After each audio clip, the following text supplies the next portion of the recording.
When you think about negotiating, what comes to mind? Do you picture someone being tough, maybe a little loud to get what they want? Well, today, we're going to flip that idea on its head and talk about why a calm, cool, and collected approach is actually your secret weapon. You've seen it 1,000 times in the movies, right? The big shot executive slams their hand on the table, yells a little, and boom, they get the deal. This whole idea of showing your teeth has become the go-to image for what a tough negotiator looks like. But you know what? That picture might be totally wrong. So that's the big question we're asking today. Does all that in-your-face aggression actually work? Or is it just a quick way to kill a conversation before you even have a chance to get somewhere productive? All right, so let's dive right in and tackle this thing we're calling the aggression myth. We're going to break down exactly why this popular idea of what it takes to win a negotiation is, well, just not true. Yeah, this is the stereotype we all know. The person who thinks winning means being the loudest, the most forceful, maybe even a little scary. The whole game plan is to just push and push until the other person gives in. But here's the thing about that forceful approach. It's not just ineffective, it can actually do some serious damage. So let's talk about the real cost of using force and why it so often blows up in your face. And this right here is the heart of the problem. The strategy just completely falls apart. Being openly aggressive is pretty much the fastest way to wreck a negotiation.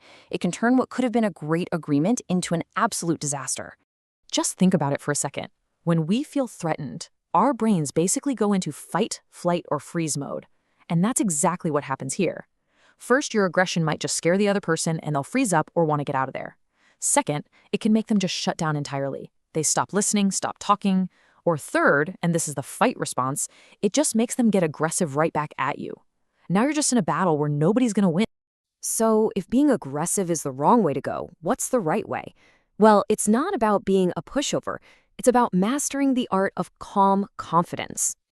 And this is so important to understand. Being calm does not mean you're being weak. It's about being confident enough to hold your ground and say what you need to say, but doing it in a way that's respectful. You're trying to keep the conversation open and build something constructive. I mean, just look at the difference here. On one side, you've got the aggressive approach, raising your voice, trying to intimidate. It's all based on emotion and trying to dominate. But then look at the other side. The words are just so much more powerful, right? Firm, clear, respectful. It's a total shift in thinking. You're not trying to win a fight. You're trying to build a solution together. You know, this whole idea, this better way of negotiating, it really all boils down to one single powerful thing. Your attitude is everything. Seriously, if you remember one thing from all this, let it be this right here. The way you carry yourself, your tone, your whole vibe, it is just as important as all the facts and figures you bring to the table. It sets the stage for everything that comes next. And when you bring that poise to the table, the benefits are real. When you're calm and respectful, you invite the other person to be too. Suddenly, you've created this atmosphere where you can actually focus on the issues, on the arguments, not on all the messy emotions. And that just massively increases your chances of getting a great result for everybody. So as we start to wrap this up, it's a good time to kind of turn the lens back on ourselves. Let's think for a second and ask, what's your go-to approach? This really is a huge shift in how you think about it. A good negotiation isn't some battle where one person wins and the other loses. It's about working together to build a solution that actually works. So we'll leave you with this to chew on. The next time you walk into a negotiation, what's your instinct going to be? Is it to show your teeth and get aggressive? Or is it to lead with that calm confidence?